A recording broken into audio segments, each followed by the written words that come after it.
So on today's Card Academy lesson, I'm going to go over Jean Finel's free cut principle. Now, this is one of my favorite self-working principles, and it really does allow for a plethora, SAT word, of actual tricks you could do with relatively no effort. Now, the free cut principle is very, very simple. I'm going to show you guys how it works and pretty much why it works, as well as just something you could do with the actual principle itself to find a selected card under very, very fair circumstances. So for this particular case, we're always going to want to use an even amount of cards. So it doesn't matter how many cards we use as long as it's even. Now, you do want to keep the number low for a reason you're going to see in a moment. However, for this particular example, we're going to use 10 cards. So that's 1, 2, 3, 4, 5, 6, 7, 8, 9, 10. Now, when you're doing a trick, you don't want to count the cards out like that. You want to do what's known as the 2-3 count. Now, the 2-3 count is a way of counting a large number of cards in a very fast and rapid action by counting them in groups of 2 and 3. So in this case, 2 and 3 gives you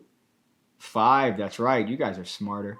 You guys are smarter than you seem. So you're going to do that to rapidly count in terms of 5 and 10 and 15 and 20 if you want to count to whatever number you want. So in this particular case, you want 10 cards, so we're going to drop a group of 2, followed by a group of 3, followed by a group of 2, followed by a group of 3. It just looks like it's more random and like the number doesn't matter rather than just counting them and making it seem like the number does matter. So here we're going to do the exact same thing to divide this into 2 distinct piles. So 2, 3, 2, 3.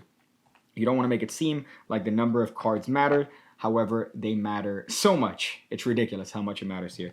So for this particular principle, let me just illustrate what I mean here. You're going to have the spectator pick up whichever pile they want, and they could cut as many cards as they want from this particular pile. Now you have them remember the card that they look at. In this case, it's going to be the 7 of spades. They drop this pile on top of the pile that's on the table, and they could drop this one on top.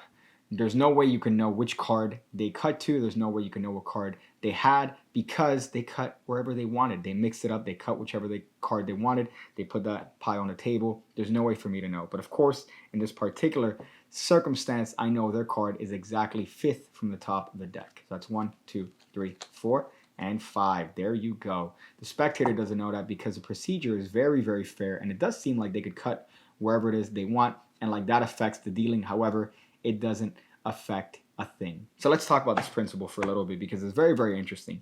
Now let's do this without this pile so I could show you how this principle works. And it's very, very simple. You have the spectator cut and shuffle this pile as many times as they want. But remember that there's a known number of cards in this pile, which happens to be 5. So here, if the spectator cuts anywhere they want, they could cut 1 card, they could cut as many cards as they want between 1 and 5. They remember this card. This is what happens without any sort of pile on a table. Their card falls on the table, the rest of the cards fall on top. And that, of course, means that their card is on the bottom of this 5-card stack. Now, let's say we add another pile to this particular situation. You see how this becomes a little bit deceiving because now the spectator shuffles, they mix this, they could look at this particular card, cutting wherever it is they want, drop that on the table, drop the rest of the cards on top. To the spectator, it seems like they could have cut wherever it is they wanted. Really, they cut the card specifically 5th from the top. Now this is where it gets interesting because let's add a 3rd pile. So if we have, in this case, 2 and 3, 5, let's add 1 more pile here. So that's 2 and 3. You see how this becomes a little bit more deceptive. So the spectator can mix up all the piles. They can mix up and pick whichever pile they want. Let's say they happen to pick up this pile and cut to, in this case, the Superfly card. They could drop this card on top of whichever pile they want.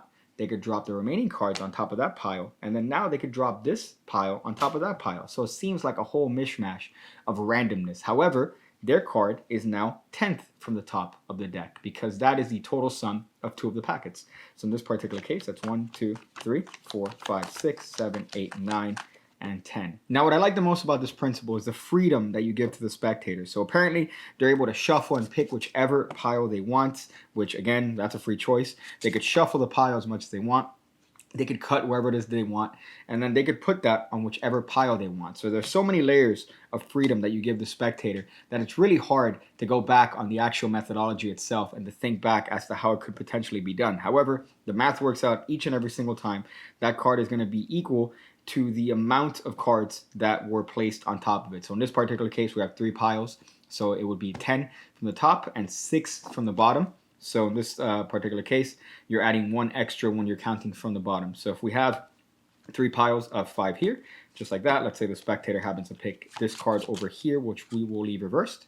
We'll simulate that they cut to this card, which is the Jack of Hearts. They drop it on this pile. They drop that on that. They drop that on that. Of course, we know that their card is going to be 10 from the top. So that's 1, 2, 3, 4, 5, 6, 7, 8, 9, and 10.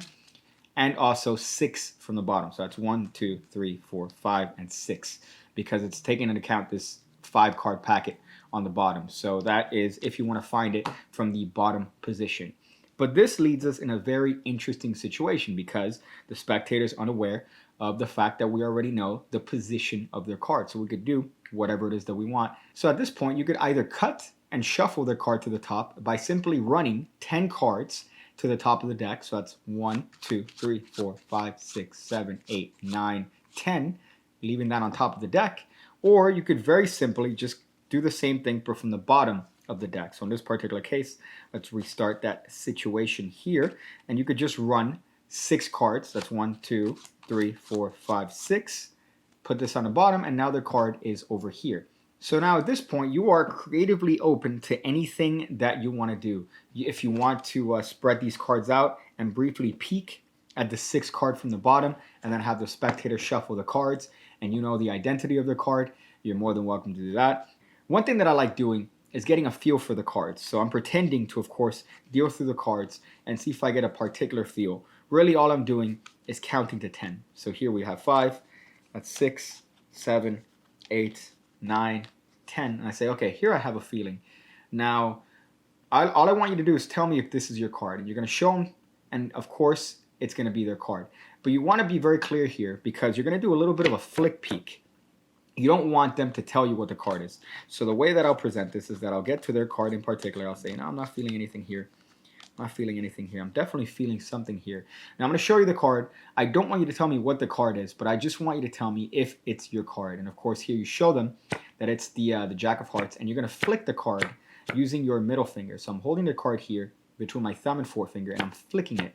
Now what that's going to do is that by just looking directly at the lower left corner and giving it a flick, just a quick flick, you're actually going to be able to see the bottom index of that card very easily in less than a fraction of a second just by flicking it. So you're going to tell the spectator, is it this card over here? You peek at their card and you tell them, okay, I don't want to see what the card is. I just want you to put your hand on top of it. Now, of course, you're more than welcome to reveal the card in whatever way you want by either, revealing the Jack, maybe the hearts. You want to reveal the whole card at once, but is an interesting way of getting a peek, and it's very, very deceptive. I don't see that done a lot. It's a variation on this particular peek that you might have seen in children's books, which I may or may not cover in a different lesson. But here you have the free cut principle. Different things you could do.